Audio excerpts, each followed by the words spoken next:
I'm Barry Kane, American. Right now, I'm a fugitive.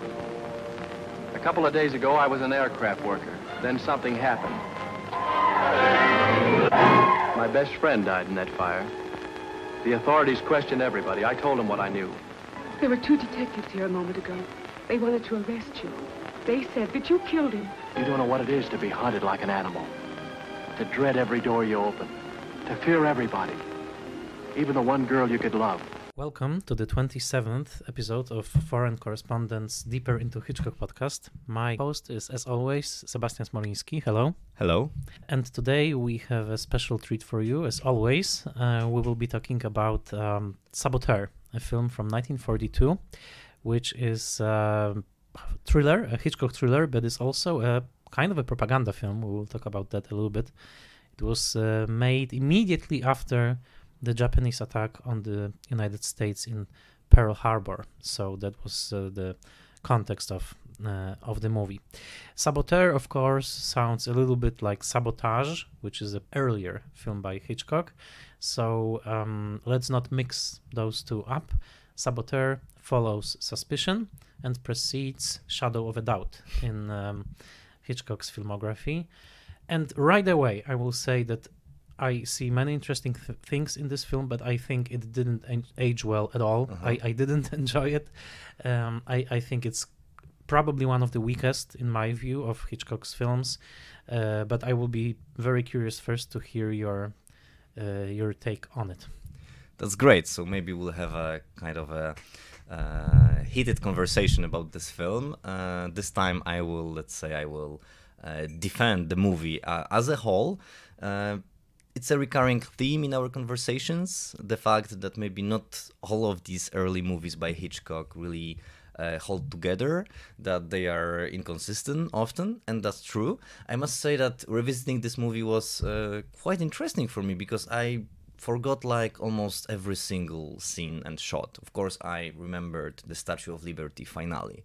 I remembered that it begins in a factory, but for example, I totally forgot one of the first shots, and actually the first one, the opening credits, which are, I think, for the first time in Hitchcock's career, they are, we can say, designed. We have this wall of a factory, so the surface is not smooth. It has these, I could say, like this, vertical lines. Yeah, vertical lines, which also influence the shape of the title itself. And I found it very interesting, like kind of pointing us towards these later great opening titles or like titles in general by Saul Bass. And then the famous shot. I think it's a famous one of the smoke coming from the right side of the screen, kind of entering the frame.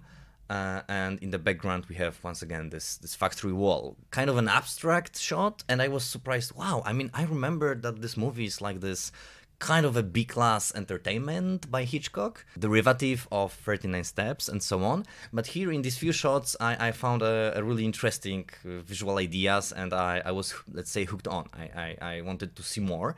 And I must say that, yeah, I think it's better than I suspected, in my opinion. I have warm feelings towards this film, maybe somehow enhanced by my reading of a chapter from Murray Pomerance's A Dream of Hitchcock. Professor Pomerance is one of the leading figures in Hitchcock studies, and his chapter on Saboteur is quite unorthodox. I will mention that later. I will try to say a few words about his chapter. He goes deep into the movie, but I don't think I found it as deep. But I think it's quite interesting that this movie is considered the first Hitchcock film set in US and using US landscapes, American atmosphere, and so on. Do you see it as a first truly American movie? I will just add a footnote that some people often I think forget that Mr. and Mrs. Smith is set in New York. Maybe just set, not really exploring the city, but still. However, Saboteur has this honor, this distinction of being cited as the first truly American film Hitchcock made.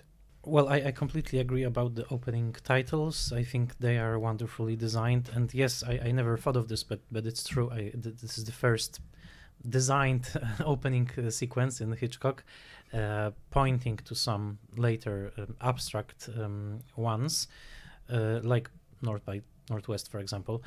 But and yes, definitely this time when I was watching it, I watched it after 20 years, I think, and I thought about, yes, there's this American landscape, there's some, New York, there's California, so it's Hitchcock exploring the new country, let's say. At the same time, it's obviously a Hitchcock thriller in the sense that it's very closely fashioned after 39 Steps. You have the innocent man who is on the run, and with the only difference being that this time MacGuffin is not related to some abstract or semi-abstract war espionage in Europe. This time it's a very concrete espionage in World War II America.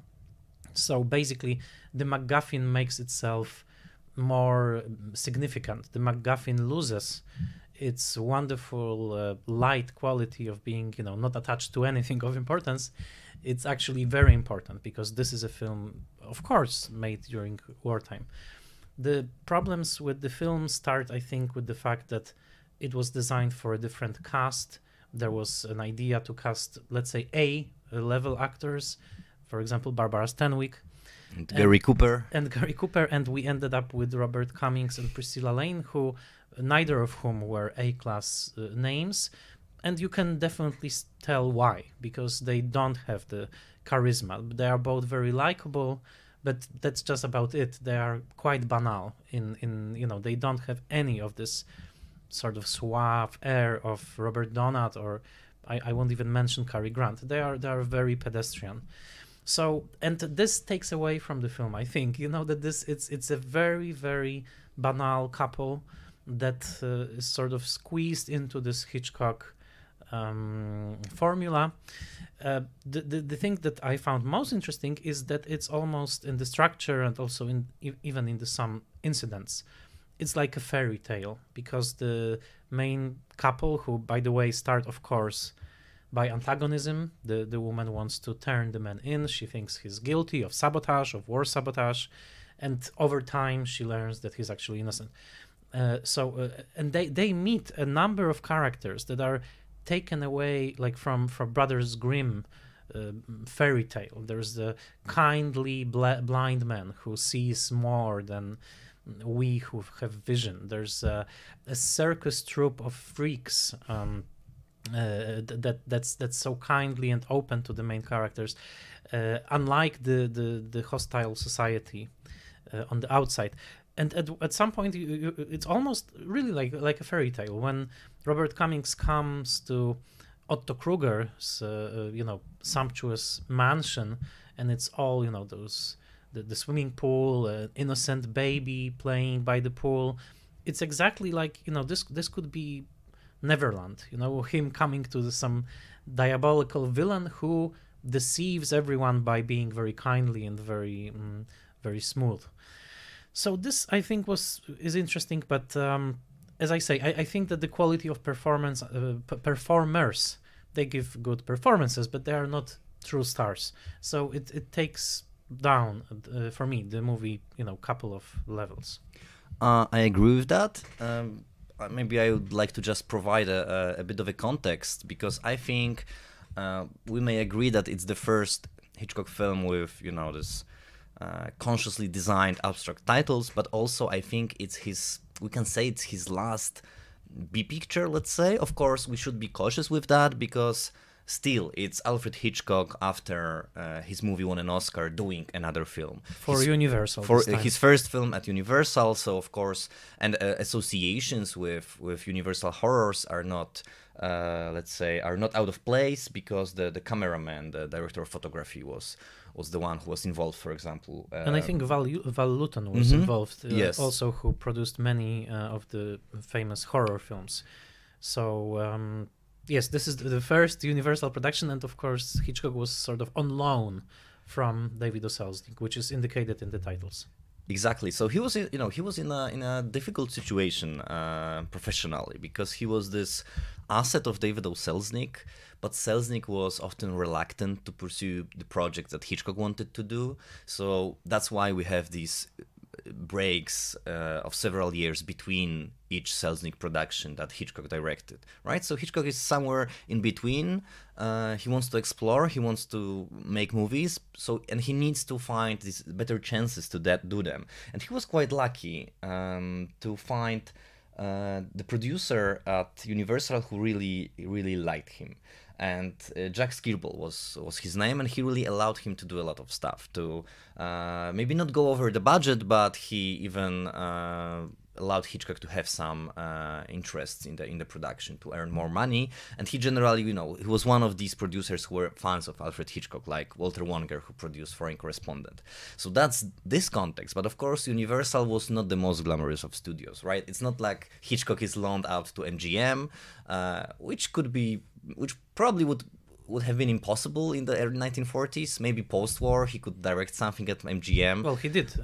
North by Northwest. Oh, that's right. In the late 50s, yeah. But I'm thinking like of this noir phase that, for example, Fred Zinnemann did, this noir that we liked a lot, Act of Violence, right, in 1939. So he's making a film at Universal, and I think it's kind of a similar situation to his 1930s production. When we watch these British films, we often see puppets or like some makeshift designs, some miniatures involved.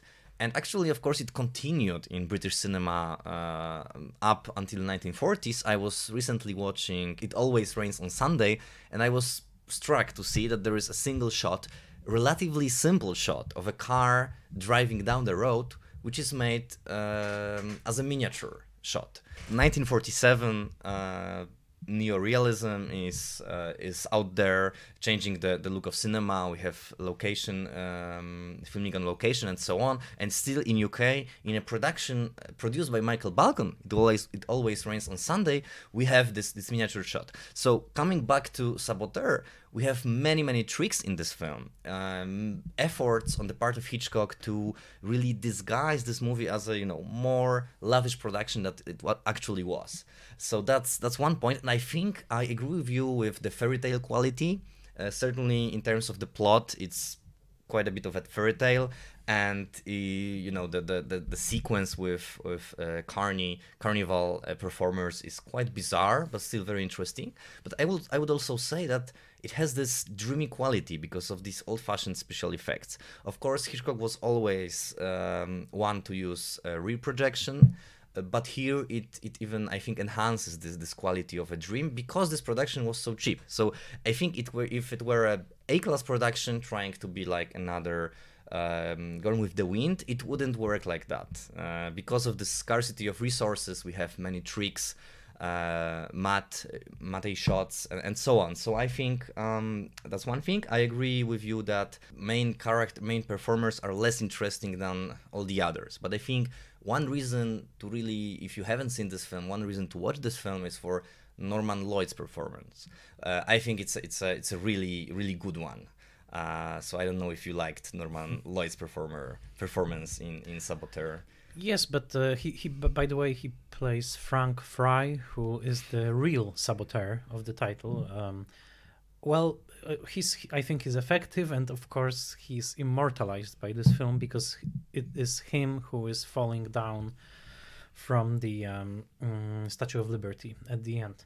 However, it is a typecasting. It is an instance of typecasting because you know that this guy is up to no good since the moment you see him, because he thin lips, big eyes. He's sort of he has this feral quality that immediately tells you, he cannot be the good guy. The good guy is the plump American boy, Robert Cummings. So in this, of course, yes, it's an effective performance, but it's there's not even a mystery. That this guy is guilty from the first shot, basically, and besides he violates the American code of living by not smiling and not being nice to people. So that he's working for somebody else. But for me, the film definitely it's a fascinating insight into probably Hitchcock's political views, because and it's not even my idea. I think it's many times that people talk about this, that the film shows a mistrust of police, which is of course, as we know, in so many Hitchcock's films are presented in a bad way. He basically, it's almost like after watching the film you have to ask yourself, why is he even defending America? Because basically he shows that institutions don't work. Police doesn't work. It's only the individuals. The blind man who has the insight that the seeing characters don't. It's the carny artists who are completely on the margins of society. Even interestingly enough, in gender terms, because there's this lady with a beard. So, and these are the people who actually help this outlaw couple, which is of course it's deeply Christian, because it's the basic Christian message that in the 8 blessings, that the last ones will be the first ones. But of course for Hitchcock, I think it's interesting that he just left Great Britain and he's portraying America as basically rather dysfunctional. The factory failed in securing safety. The police is terrible and is chasing the innocent guy. Everybody believes the terrible people who are giving out those wonderful parties and are posing as philanthropists, even though they are Nazi spies. And it's those little people who are on the outskirts, or even on the margins, or are blind, or that actually are the salt of the earth. So it's interesting, because it's not a usual way to present American society in wartime propaganda, and it would be interesting to, probably we will do it, to compare this with this similar trope in North by Northwest, where it will be a different moment in American history, let's say. Exactly. So like this one is a pre-Cold War vision of dysfunctional America. I also find it very interesting, because we mentioned that Saboteur is a kind of a propaganda movie. The very title points to the obsessions of the time, fears of the time. So that's certainly it. But if we remember how much movies were scrutinized by government, by politicians, at precisely this time, of course, it was a very interesting time in American culture, because the swift change after Pearl Harbor was amazing. Before that, there was really let's say this ideological discussion between interventionists and isolationists, which continued well into the World War II, right? Just until Pearl Harbor, it was still, Americans were not sure if the government will decide to enter the war, actually, right? And of course, we have some traces of that in Saboteur. The scene with carnival performers is often interpreted as this microcosm of America, with different attitudes towards democracy, right? Because they want to vote if they will accept our fugitives or not. Apparently, this scene was devised and written by Dorothy Parker, who is one of the co-screenwriters of the script. So on the one hand, we have this ideological tensions, which of course immediately reflect upon movies. Let's remember that we are talking about the year of Casablanca, right? And of course, the production of Casablanca was maybe not as fraught with ideological tensions, contrary to what the biopic of Michael Curtis suggests, the terrible movie that is available on video on demand. But still, it's like it's probably the most influential movie as ideological war project, right? Casablanca has it all: the devotion of citizens, and the change in Rick Blaine, and so on. The way he finally accepts his let's say his lot as an American who needs to help Ilsa and her husband. So here Saboteur is subversive, we could say, right? Precisely because it shows us this world full of distrust. I have I had the feeling that it's kind of like, also you mentioned North by Northwest, which is a like Cold War movie, but here we have, I would say, some kind of pre-invasion of the body snatchers theme. Of course, that's maybe a bit of a far association, but still, you know, the situation, and Hitchcock was always great at showing that somebody is not who he claims he is, right? That we have this, under the surface, we are totally different. We maybe even not be human, right? Let's say, if you're a Nazi, you're a human, but in this ideological categories, you're kind of inhuman, right? Because you follow fascism and so on. And Invasion of the Body Snatchers, another key Cold War text, has this feeling of distrust and this feeling that you don't know who's your neighbor, who is the guy that you are hitchhiking with, and so on, right? So we have these scenes here, and I think that the climax is the scene of the ball, in which Priscilla Lane, he says twice or even 3 times that it's like a bad dream, it's like a nightmare, it's like it's not real. You know, that the situation is not real, because they want to tell the guests that, you know, you're at Nazis' headquarters, actually, right? The house of the party is a Nazi, but, you know, nobody believes them. So there is this, it's almost like the very last scene, that the climax of Invasion of the Body Snatchers, that nobody believes our hero. So of course, I think it's a bit of overstretching the interpretation of this film, because I think it's not really going consciously in that direction. But I think there's something to it. There is something to what you said, that its vision of America is deeply contradictory, I would say. That's interesting. I don't know. I wish I knew more about the screenwriters of the film, especially about Peter Viertel, because, well, the thing is that in many of those wartime films, you can easily detect the exact, I would say, the communist moment, you know, like the singing of Marseillaise in Casablanca, or, you know, because of the writers, who were often very pro-Soviet, and they were, you know, injecting those little speeches about, you know, the fraternity of men, and you knew that, yes, this is the moment when, you know, the communist message is being let's say, transmitted.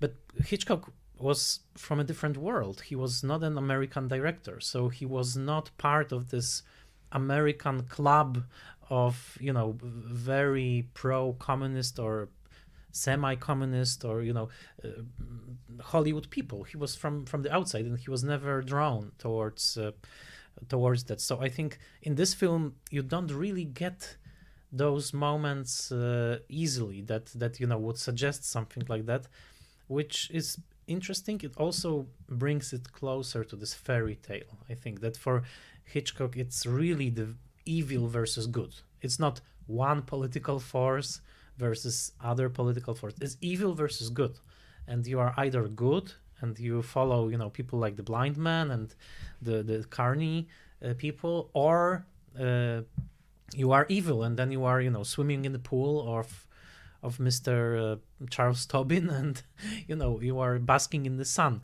But you know, for Hitchcock, it's definitely like a moral issue, and I don't like Robert Cummings that much, but in a way, his banality and the banality of Priscilla Lane, in a way, they work for the film, because it is a story about typical Americans who are, and I think also in Hitchcock's view, who was a British man, so he had some reserve about American people, as much as he loved America. But you know, they are extremely naive. You know, they are extremely free of knowledge of what is happening in the world. So it's not until Barry Kane is really, you know, falsely accused of sabotage that he needs to reckon, and he needs to see, okay, what kind of a world I'm actually inhabiting.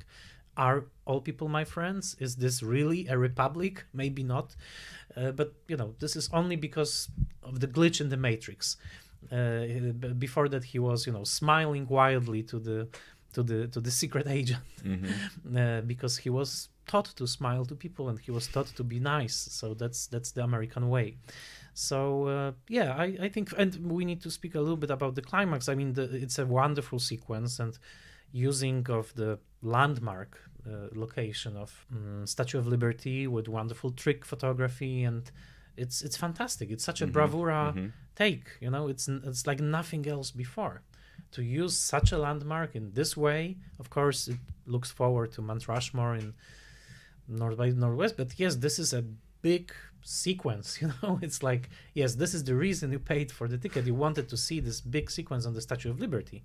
It's like today with action films and they're with Titanic or something like that. Yeah, this is the set piece. So it's a beautiful set piece. I agree, and storyboarded and all. That's the stage when Hitchcock already plans everything to the last detail. Yes, I like this sequence a lot, but just let me comment on what you said about this moment of community or even of communism in movies. You're totally right, because if we agree with Murray Pomeranz, who's kind of thoughts on Saboteur I'd like to sum up now, he sees, of course, this movie as a firstly, you know, Bildungsroman, as you mentioned, right? This our naive American hero needs to grow up, needs to see what the world is really about. And in this sense, the banal, the typical, we could even say generic face of Robert Cummings is all right. But Pomeranz places the interpretation of Saboteur in the context of American transcendentalists, right? Because we have the log cabin, which is like one of these not fairy tale but mythical spaces of American philosophy. And Pomeranz actually devotes like almost 20 pages to this sequence with a blind man, as this sequence which shows you what America may lose, but not because of the war. That's, I think, a interesting shift, but because of capitalist greed in a nutshell, right? He begins this chapter with describing the aviation industry in California in the 1940s, which was really blooming at the time because of the war, and not mainly because of the war. And then he describes this figure of a blind man, borrowed, as we may remember, kind of from Bride of Frankenstein, made in the same studio, by the way, as this conveyor, as a person who really has these American ideals at heart. You know, he sees through people. He's an individual, an individualist, but full of kindness, charity. He has all these good things that people visiting US described as essential to America, basically, coming back to French explorers and writers. And so on. So we have this framework of Emerson and Thoreau, and for Pomeranz, this character embodies the dream of moral perfectionism, right? To quote Emerson. So I think that's pretty interesting. As I mentioned, I think this notion of a dream in this sense, very, you know, on the level of ideas, is less convincing than the idea that the movie itself is a fairy tale. But I think it's interesting that we don't have these moments of community, maybe except for the Carney performers, but because it's a movie that is heavily grounded in this idea of individualism. And maybe this is something that was inspiring to Hitchcock at the time, that he decided to devote like 15 minutes of this film to this quite strange scene with this blind man, it's a long scene. It could have been shorter, right? And we remember another scene in a cabin, Crofter's wife scene in 39 Steps. Was it 39 Steps? Right. Yes. Mm-hmm, which is full of pain and it shows the marital life as hell. But here we have, you know, this clear, clean, honest, and glowing man who cannot see, but he sees more than all we. He seems to be a widower. Yeah. So I think it's quite interesting, and so Pomeranz sees a lot in Saboteur that, once again, maybe we don't see. But I have one quote which I liked especially about who is the real saboteur. So for Pomeranz, the real saboteurs are those who, let's say, do not understand what America is about, right? So, quote, "The saboteur is anyone, anywhere who operates out of negativity when the human spirit is imperiled." So it's all about spirit, all about preserving old America, probably 19th century America, certainly not contemporary America, and so on. So in Pomeranz's view, this movie is also about California. To a large extent, but I think once again it may be convincing to some, but on the other hand, you know, California is mostly a backdrop, right? It's not a genuinely Californian movie as many later movies would be, like Chinatown or The Long Goodbye, and so on. But I think it's a very interesting interpretation. What I miss in Professor Pomerance's interpretation is the attention to humor in Hitchcock's work. Like, there is a lot of irony, humor, sometimes nasty jokes, which also appear in Saboteur, for example, in a scene in a theater, when we have this blend of on-screen violence and off-screen violence, and one of the viewers gets shot, and his wife discovers, oh, my husband got shot, right? So it's one of these nasty moments of Hitchcock. But still, it's an interesting reading of Saboteur as a serious film, let's say. Well, there's one joke that's even nastier, where when the old couple sees our main character abusing Priscilla Lane in the highway, and the woman says, "Oh, they must be really in love." I think that's the nastiest joke in the film. Apparently, in the original version, played by Hitchcock himself and by Dorothy Parker. That was the plan. Yes, that was actually shot even. But, it was shot. Okay. But not used. Okay, that's too bad. That's too bad. Well, yes, I that's fascinating reading. It sounds a little bit like Stanley Cavell, I would say. Exactly, it's heavily inspired by Cavell and by William Rothman. Ah, okay, it sounds really great. I think on some level it's true. I mean, it's an 80-year-old film. This year it turns 80. So, even World War II seems to be, it's a different world. It's almost a century. So I think it's reasonable to think about Hitchcock, who came to America to, who wanted to understand the society, who had some irony towards the society, but also was obviously fascinated. I mean, he would have not moved, otherwise. So here, probably he maps this America. And I think that, even the profession of Priscilla Lane, she's a model, and, she's her images are all over America, says her grandfather, right? So she's the epitome of on one hand, of the surface image of something very superficial, but then she also proves her moral, strength. So yes, I think this is probably Hitchcock, making himself comfortable with America, maybe filtering America through his sensibility. You couldn't imagine, Hitchcock engaging in like a simple patriotism, just, waving a flag. So he makes this strange film about America as a strange land, and a paradoxical land, but fascinating land. And ultimately, yes, a land with some spiritual substance to it. Whether it can be preserved, that's an open question. And we'll see in many other American films by Hitchcock, that it's probably at some point it may be lost. I would say The Torn Curtain probably says something like that. But that's far into the future. Maybe the soul of America is really lost in Bates Motel. We'll see. But this is a strange film I don't really like, but it's fun to talk about it with you. Yeah, and Soda City as a ghost town, right? Kind of another instance of the strange America that is maybe already lost, maybe already doesn't exist, and it's just a set, right? Yeah, so I would say, especially since we are recording this in January of 2022, and in April 2022 there will be an 80th anniversary of this film.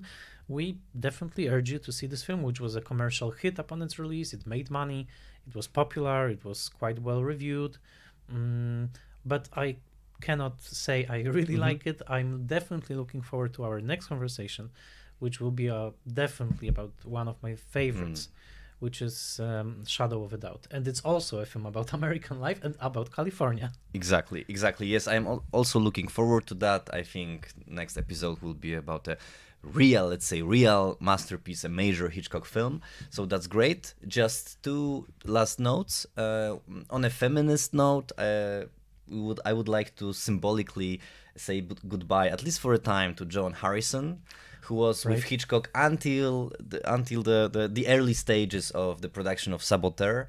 She was involved in an early draft of the script, but then she left Hitchcock.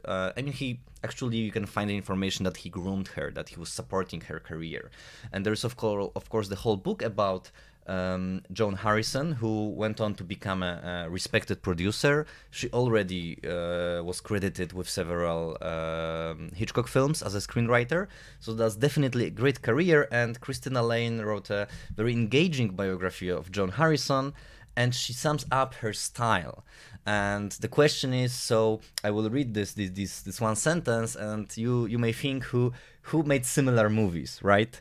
So she sums it up as that she managed to form a singular, distinctive vision, gritty, risky, wry portraits of love, marriage, and family, awash in psychological and often physical violence.